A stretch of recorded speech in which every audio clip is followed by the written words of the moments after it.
dive into the annals of history and unearth the ancient roots of the Israel-Palestine conflict. Let us embark on a journey that traverses the sands of time back to the biblical origins of this long-standing dispute.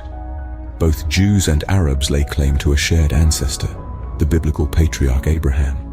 This shared lineage forms the foundation of their historical claims to the land, a land steeped in history and religious significance.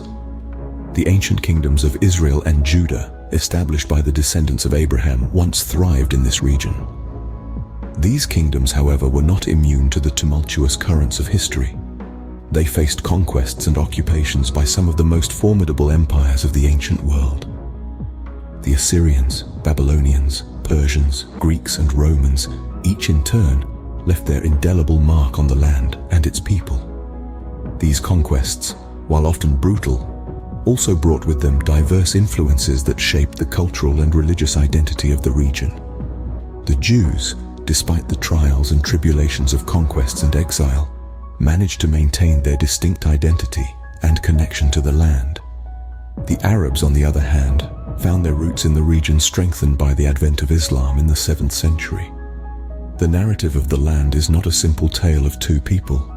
It's a complex tapestry woven with threads of shared ancestry, divergent paths, and historical upheavals.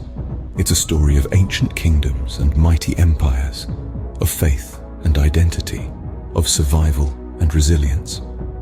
It's a saga that has been written and rewritten over millennia, each chapter adding another layer of complexity to the Israel-Palestine conflict. Thus, the region's history, rich and complex, sets the stage for the modern conflict. It's a stage where the echoes of the past reverberate in the present, shaping the narrative and the discourse surrounding this enduring dispute. As we delve deeper into the subsequent chapters of this historical narrative, we come to understand that the roots of the conflict are as ancient as the land itself. Fast forward to the 20th century, to the birth of Zionism and Arab nationalism.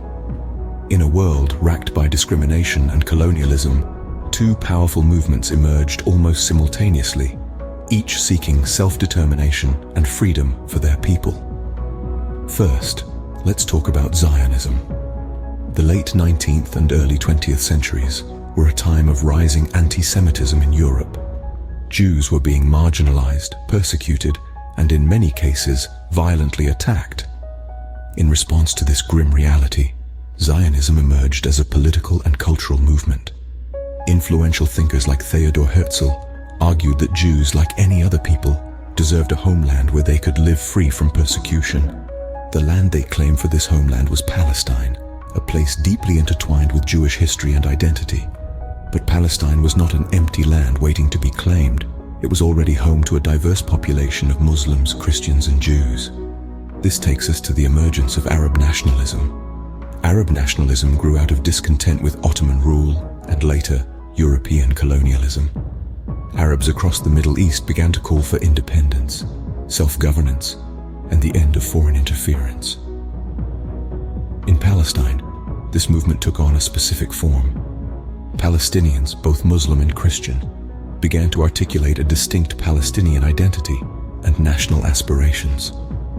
As you might imagine, the rise of Zionism and Arab nationalism set the stage for a clash.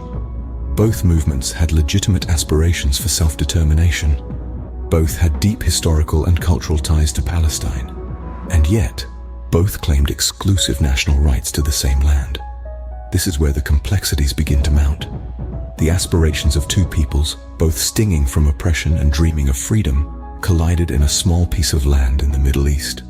The seeds of a long and bitter struggle were sown. The stage is set, two national movements vying for the same land. As we move forward in our journey, we'll see how this struggle evolved and continues to shape the realities of Israel and Palestine today. Enter the United Nations and the birth of a new nation. As the Second World War drew to a close, the plight of Jewish survivors ignited a global push for a Jewish homeland. The United Nations, acting as the world's conscience, stepped into the fray. In 1947, the UN proposed a plan to partition Palestine, the land both Jews and Arabs called home. The plan envisioned two states living side by side, one Jewish one Arab. Jerusalem, sacred to three religions, was to be an international city under UN administration. November 29, 1947, a date etched in history. The UN General Assembly passed Resolution 181, approving the Partition Plan. A Jewish state was to be born on the world stage. The Jewish Agency, representing Jewish interests in Palestine, accepted the partition despite it falling short of Zionist aspirations. However, the proposed partition was met with vehement rejection by Palestinian Arabs and the wider Arab League. They saw it as a gross violation of their rights, a forcible imposition on their homeland. The stage was set for conflict. On May 14, 1948, the State of Israel was declared, marking the culmination of centuries of Jewish dreams and decades of political maneuvering. Yet the joy was short-lived. The very next day, armies from 5 Arab states invaded the newborn nation. It was the start of the First Arab-Israeli War, a desperate fight for survival for Israel, and a fight against what the Arab states saw as an unjust partition for the Palestinians.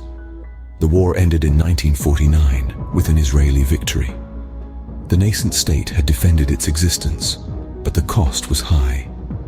Thousands died, and the Palestinian Arab community was left shattered and dispersed.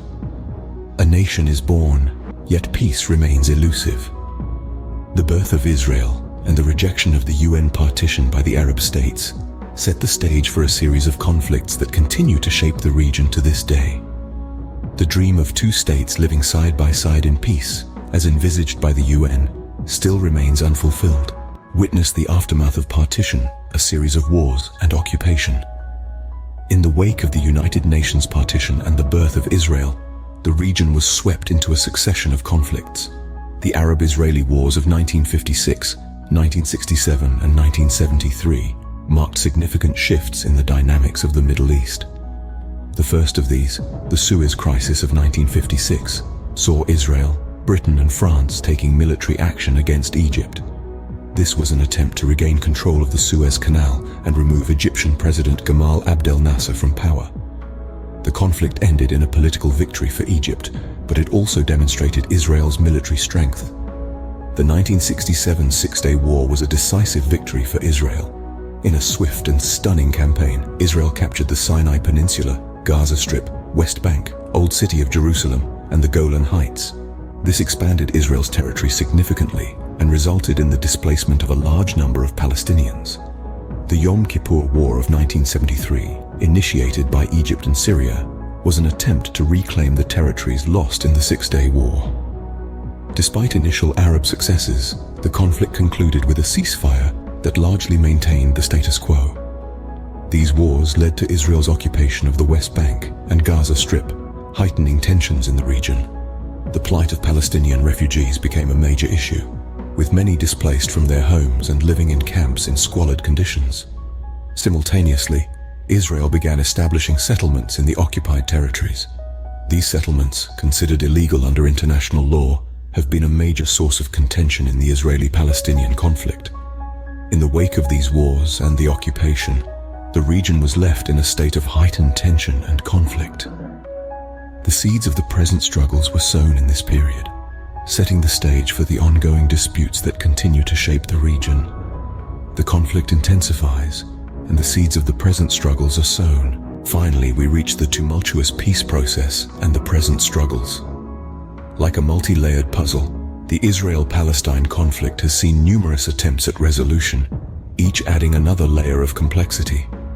One such attempt was the Oslo Accords, a set of agreements in the mid-90s between the Israeli government and the Palestine Liberation Organization. These accords, named after the Norwegian capital where secret negotiations took place, aimed to establish a framework that would lead to the resolution of the ongoing conflict.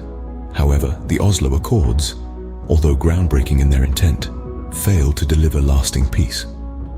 Following the Oslo Accords, the Second Intifada erupted in the early years of the new millennium. This Palestinian uprising against Israeli occupation was marked by increased violence and loss of life. It further deepened the divisions between the two communities and marked a significant setback in the peace process. Attempts at peace have been numerous, yet each one has been met with obstacles. The status of Jerusalem, for instance, remains a contentious issue. Both Israelis and Palestinians claim the city as their capital, and its future status remains a significant hurdle in the peace process. Similarly, the question of Palestinian refugees and their right to return to their homes from which they were displaced is a deeply emotional and politically charged issue.